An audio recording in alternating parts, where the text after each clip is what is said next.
ស្ដីបងប្អូនទាំងអស់គ្នាអញ្ចឹងនេះគឺរបៀបដំឡើង tool បាទហើយនឹងការទិញ tool បាទ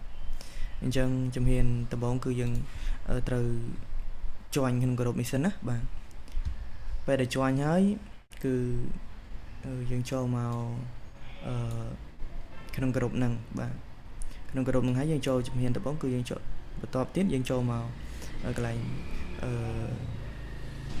all file one tool downloader ហ្នឹងណាបាទអញ្ចឹងបន្ទាប់ទៀតយើង save បាទ save file ហ្នឹងទៅដាក់នៅក្នុងdrive ណាដែលបងប្អូនចង់ដាក់បាទចំពោះខ្ញុំដាក់នៅក្នុង drive D របស់ខ្ញុំបាទហើយនៅក្នុង folder ឈ្មោះនេះបាទខ្ញុំចុច save ទៅបាទហើយចំពោះ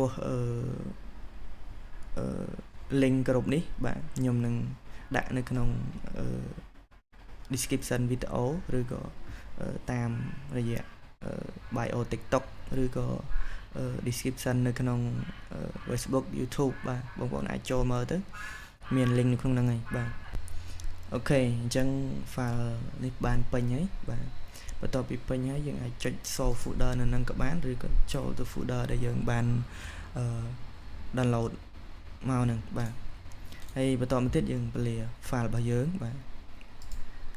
អញ្ចឹងខ្ញុំពលា file នេះជាមួយនឹង file RAR ណាបាទបើបងប្អូនអត់មានទេ download មកនេះបាទ WinRAR បាទអូខេអញ្ចឹងបងប្អូនត្រូវមើលក្នុង folder ហ្នឹងសិនបាទជាមួយនឹង tool ណាក៏ដោយបាទយើងអាចចូលទៅមើលបាទថា tool ហ្នឹងគឺវាមាន folder បាទបើសិនជាអត់មាន folder អញ្ចឹងទេបាទបងប្អូនទាំងអស់គ្នាអាចពលាជាប្រភេទ file ដែលមានខ្ចប់ជាមួយនឹង folder វាបាទប៉ុន្តែបើសិនជាបងប្អូនទាំងអស់គ្នា save ទៅ folder ដែលមានតែមួយ file ហ្នឹងទេបាទបងប្អូនអាច extract here បានណាបាទប៉ុន្តែបើ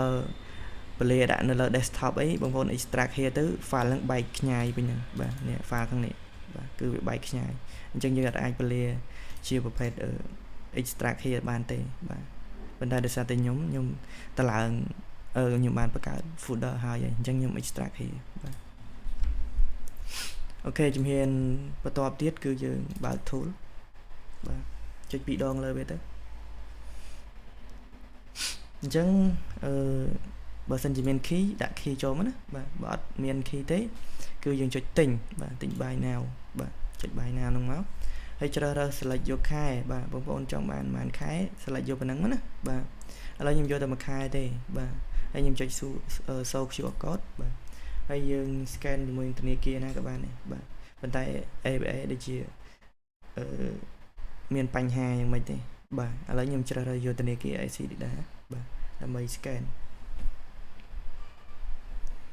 អូខេអញ្ចឹងកន្លែងហ្នឹងគឺខ្ញុំបានកំណត់ជាមួយនឹងតម្លៃហើយយើងគ្រាន់តែចុចទូទាត់ឥឡូវឬក៏ buy now pay now ទៅបាទគឺជាការស្រេចហើយបាទបន្ទាប់ពីបងប្អូនបាន pay បង់ហើយបាទគឺវា load ផ្ដាច់អូតូខ្លួនឯងហើយវានឹងបង្កើតជាមួយនឹង key បាទវានឹងបង្ហាញ key នៅកន្លែងនេះបាទហើយបន្តទៀតបងប្អូនចុចទៅ login មកជាការស្រេចបាទអញ្ចឹងវានឹងសូហើយបាទវាដាក់ថា login ជោគជ័យហើយបាទចុច OK មកគឺបើក tool ឲ្យយើងបាទប្រើបាទ